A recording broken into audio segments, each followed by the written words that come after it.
warahmatullahi wabarakatuh. Halo teman-teman, kali ini saya dari kelompok 10 akan menjelaskan sebuah makalah yang berjudul Perampasan Aset Koruptor sebagai Jalan Pemberantasan Korupsi. Sebelumnya perkenalkan, nama saya Irsyad Khairul Azam. Nama saya Syafaq Yusuf. Nama saya Rahmat. Nah, di sini teman-teman kita akan membahas topik yang sangat penting, jarang dibahas secara mendalam, yaitu perampasan aset koruptor sebagai jalan pemberantasan korupsi di Indonesia.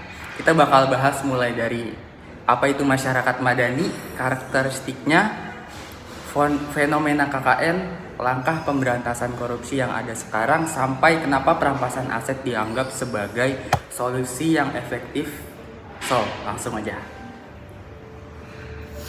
Oke, di sini yang pertama ada masyarakat madani. Sebelum kita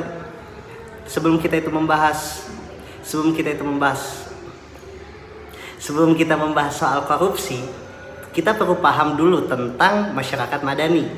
Masyarakat madani atau civil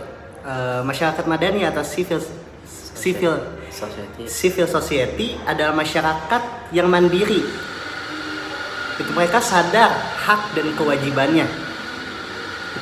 Itu berani mengawasi pemerintah serta ikut berpartisipasi dalam kehidupan publik. Itu mereka nggak bergantung penuh pada negara, akan tetapi bisa mengorganisir itu kegiatan sosial, ekonomi, terus itu pendidikan, itu bahkan advokasi.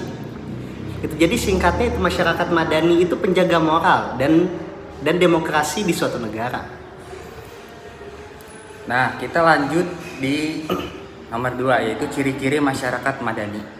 Nah, supaya gampang, coba bayangin kondisi ideal negara yang sehat. Di sana masyarakatnya punya beberapa ciri penting. Nah, yaitu ada kemandirian. Nah, kemandirian ini bisa dibilang kayak bisa bergerak tanpa harus nunggu negara. Dan yang selanjutnya ada supremasi hukum. Nah, supremasi hukum ini kayak semua orang sama di depan hukum, kayak adil lah. Nah, selanjutnya ada toleransi dan pluralisme, yaitu kayak menghormati perbedaan antar agama, suku, dan budaya. Dan selanjutnya ada partisipasi publik. Nah, partisipasi publik ini kayak masyarakat aktif dalam pengawasan dan proses demokrasi. Dan selanjutnya ada transparansi dan akuntabilitas. Itu kayak seperti pemerintah terbuka dan bertanggung jawab atas apa yang telah dilakukan. Dan terakhir ada keadilan sosial. Keadilan sosial ini kayak kesejahteraan bukan cuma untuk kelompok tertentu, tapi kayak pokoknya adil ke semua orang ya. Nah, kalau ciri-ciri ini kuat, ruang untuk korupsi akan semakin kecil. Seperti itu. Nah, selanjutnya yang ketiga itu ada fenomena KKN. Apa itu KKN? KKN itu korupsi, kolusi, dan nepotisme. Nah, sekarang kita masuk ke masalah utama, yaitu KKN. Yang pertama ada korupsi. Korupsi adalah penyalahgunaan kekuasaan untuk keuntungan pribadi. Contohnya suap, terus markup anggaran, terus gratifikasi, atau penyelewengan jabatan. Yang kedua ada kolusi. Kolusi itu kerjasama ilegal antara pejabat dan pihak swasta. Misalnya manipulasi proyek pemerintah supaya dimenangkan kelompok tertentu. Terus yang ketiga ada nepotisme. Nepotisme adalah memberi jabatan atau fasilitas berdasarkan hubungan keluarga atau teman, bukan kemampuan. Nah, ketiganya ini membuat negara rugi, baik rugi dari ekonomi, baik itu ekonomi stagnan, masyarakat nggak percaya pemerintah, dan pelayanan publik akan menjadi buruk. Selanjutnya ada upaya pemberantasan korupsi yang sudah ada. Nah, Indonesia itu sebenarnya sudah punya banyak alat untuk melawan korupsi. Nah, itu ada Undang-Undang Tindak Pidana Korupsi, ada KPK, ada Pengadilan Tipikor, ada digitalisasi anggaran dan perizinan. Bahkan banyak operasi tangkap tangan yang dilakukan. Tapi masalahnya satu, hukuman penjara nggak menghilangkan keuntungan dari korupsi. Koruptor bisa saja bebas dan tetap menikmati uangnya. Makanya banyak koruptor yang santai di penjara atau ngumpetin aset lewat keluarga, rekening, luar negeri, atau bisnis bodong. Jadi pertanyaan pentingnya adalah bagaimana sih cara bikin korupsi itu rugi? Nah, boleh. Nah, selanjutnya yang kelima itu ada perampasan aset koruptor sebagai solusi. Jawabannya simpel, ambil asetnya. Ini disebut aset forfeiture atau perampasan aset. Dengan cara ini, pelaku nggak cuma dihukum badan, tapi juga kehilangan semua hasil korupsinya. Kenapa ini kuat banget? Alasannya ada beberapa. Yang pertama, koruptor tidak dapat menikmati hasil kejahatannya. Mereka nggak punya alasan ekonomi ataupun korupsi. Yang kedua, efek jera yang lebih besar. Kalau korupsinya gagal, maka dia akan hancur. Nah, yang ketiga, uang negara akan balik atau kembali.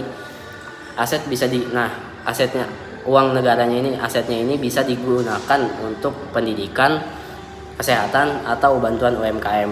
Selanjutnya, yang keempat ada memutus jaringan mafia. Karena aset ini sering digunakan untuk bayar pelindung politik atau menyuap orang lain. Banyak negara maju pakai model non-quantification based asset forfeiture. Artinya bisa disita meskipun pelaku belum dijatuhi hukuman penjara. Di Indonesia, model ini sedang digodok dalam rancangan undang-undang perampasan aset, dan ini menjadi langkah penting untuk mengurangi ruang korupsi sistemik. Selanjutnya yang keenam ada rekomendasi terkait perampasan aset. Agar sistem ini efektif, ada beberapa poin yang harus diperhatikan. Yang pertama, perkuat aturan hukum. Jadi hukumannya bukan hanya hukuman penjara, bisa dengan yang tadi yaitu perampasan aset. Yang kedua, pembuktian terbalik untuk pejabat publik besar. Yang ketiga, transparansi penelusuran aset seperti rekening, properti, atau kripto. Yang kelima, aset harus digunakan untuk rakyat, bukan elit. Yang keenam, masyarakat madani mengawasi. Yang ketujuh, pendidikan anti korupsi sejak dini. Nah, kalau semua ini bergerak, negara, hukum, masyarakat, perampasan aset bukan cuma konsep, tapi menjadi senjata nyata. Oke, itu terakhir, itu ada penutup. Jadi itu kesimpulannya, itu korupsi bukan cuma soal pelaku masuk penjara, akan tetapi itu korupsi adalah soal mengambil keuntungan publik dan menjadikannya milik pribadi. Terus itu selama itu keuntungan itu masih ada, maka itu korupsi akan terus terjadi.